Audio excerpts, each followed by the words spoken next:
y vamos a llegar al desarrollo.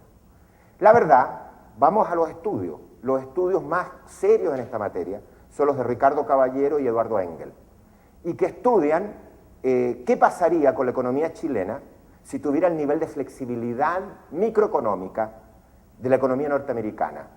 Y es un paper muy importante y llegan a la conclusión, y tomo la economía norteamericana porque la economía norteamericana es una de las más flexibles en materia laboral. Llegan a la conclusión que la economía podría crecer un 0,3% más, 0,27 va a ser más exacto. Fantástico, eso no hay que desaprovecharlo, efectivamente tenemos un problema, pero el efecto más importante es en desempleo en los periodos de crisis, y que el ajuste se da vía empleo y la recuperación después de la crisis es sumamente lenta en materia de empleo. Por lo tanto, eso hay que arreglarlo, hay que corregirlo. Sin embargo, no nos resuelve el tema del que estamos hablando. Yo estoy hablando acá de cómo generamos un aumento de 1,5 puntos del aumento de productividad total de factores, al menos, en los próximos años. Y tenemos que ir a solo progreso técnico, señores. Lo que queda en el residuo después de capital y después de trabajo es progreso técnico. Y el progreso técnico es innovación, es tecnología con modelos de negocios, con procesos en el mercado y con valoración del mercado. Y el tema central es que nosotros como Consejo de Innovación medimos la capacidad de innovar de nuestras empresas. Tenemos una encuesta de 4.000 empresas que es extraordinariamente sólida y la innovación empresarial no aumenta, disminuye incluso entre el año 2004 y el año 2006. Creemos que hay un fenómeno que tiene que ver con Dash disease y cosas por el estilo, pero apenas de todas las empresas que hacen innovación, el 2% lo hace vinculado con las universidades, solo el 2%, y eso es un tema extremadamente complicado. Y resulta que en ese periodo aumenta fuertemente los recursos y la inversión en el ámbito científico-tecnológico. Pareciera ser que mientras más recursos le metemos, hay un crowding out, hay menos empresas participando. Curioso. Entonces, nosotros necesitamos generar una inflexión y pasar de una economía que tuvimos la bendición de aprovechar nuestras ventajas comparativas estáticas, una economía de materias primas, a diversificar con mayor contenido de conocimiento, empleo de capital humano más sofisticado. ¿Por qué? Hay un estudio que pidió el Ministerio de Hacienda el año 2007 a un economista bien interesante que trabaja con Danny Roderick en Harvard, que es Hausman, y le pidió que evaluara la estrategia de innovación que estaba proponiendo el Consejo y qué es lo que pensaba, digamos, de este tema. Y llegó con un paper que se llama Transformación Estructural en Chile, y tiene las siguientes conclusiones. Dice: Chile tiene baja sofisticación en su estructura exportadora, escasas posibilidades de crecer aumentando la participación en los mercados de exportación actuales, diversificación de exportaciones no está ocurriendo. ¿Por qué? Porque la diversificación requiere competencias que son distintas a las que tiene hoy día el país vinculado a la actual matriz exportadora. Y ese cambio no ocurre en forma automática. Y finalmente concluyen que avances incrementales de la matriz actual solo conducirán a rezagarse aún más respecto a la economía dinámica. Nosotros llegamos a una conclusión parecida en el sentido de que business as usual, incluso haciendo estos otros esfuerzos adicionales, nos lleva a un crecimiento per cápita del 3% al año por los próximos 10-15 años, y eso no es suficiente para lograr la meta del desarrollo, y por lo tanto el tema de la innovación pasa a ser fundamental.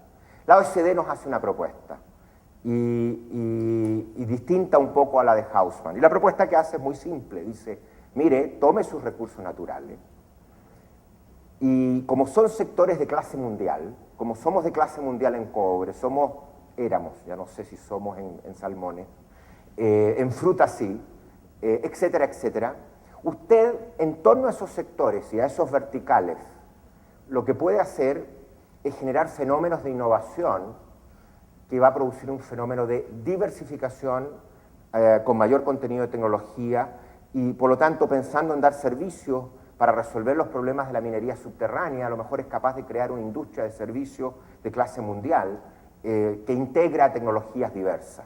Ese planteamiento básicamente para transformar ventajas estáticas en ventajas dinámicas. Y de esa manera podemos generar, ¿no es cierto?, recursos y una actividad empresarial innovadora que inicialmente parte con los clústeres, con los sectores de recursos naturales, pero después se diversifica en forma global.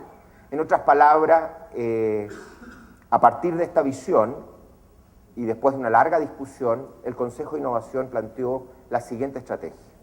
Dijo, miren, aquí se requieren 3 elementos centrales, pero con un cambio de política. En primer lugar, nosotros tenemos que pensar que si no hay una base de capital humano, todo el resto es música. Porque si nosotros promovemos una gran innovación empresarial con estímulos a la innovación empresarial, lo único que vamos a generar, si hay muy poco capital humano calificado, son rentas de ese capital humano. Por lo tanto, va a crearse cuellos de botella, no va a generarse un gran crecimiento y van a producirse incluso un deterioro de la distribución del ingreso. Y esto es la conclusión que saca el Banco Mundial en su flagship sobre capital humano y tecnología, donde dice, mire, aquí hay que ir de la mano, invirtiendo en capital humano, invirtiendo en innovación empresarial. Y por lo tanto, tenemos que ser capaces de estimular la inversión de las empresas en innovación empresarial, porque si por otro lado solamente invertimos en capital humano y no generamos este estímulo de demanda, lo que vamos a generar es un brain drain y la gente se nos va a ir, vamos a entrenar gente y se nos va a ir fuera del país. Y por último, especialmente en los sectores en que Chile tiene un rol clave, es necesario hacer inversión en ciencia de base, pero con visión estratégica. Ustedes saben que hasta hoy día Chile no invierte en ciencia con visión estratégica. El único criterio para asignar los proyectos grandes, los basales, los Millennium, los FONDAP, etcétera, es excelencia. Y por lo tanto es un sistema que tiende a retroalimentar, digamos, es endógeno en el sentido que los mismos grupos que tienen excelencia tienden a fortalecerse. Y por lo tanto no hay, como en todos los países de la OECD, una visión estratégica que hay ciertos ámbitos de ciencia en los cuales el país tiene que invertir. Y si no están las capacidades hay que traerlas o crearlas. Y eso es una visión increíble, porque nadie podrá pensar que en el ámbito de la ciencia hay algún test de mercado. Lo que hay básicamente es que hay ciertos grupos que por razones históricas han tenido ciertas capacidades y que tienen la posibilidad de seguir cooptando, capturando el sistema.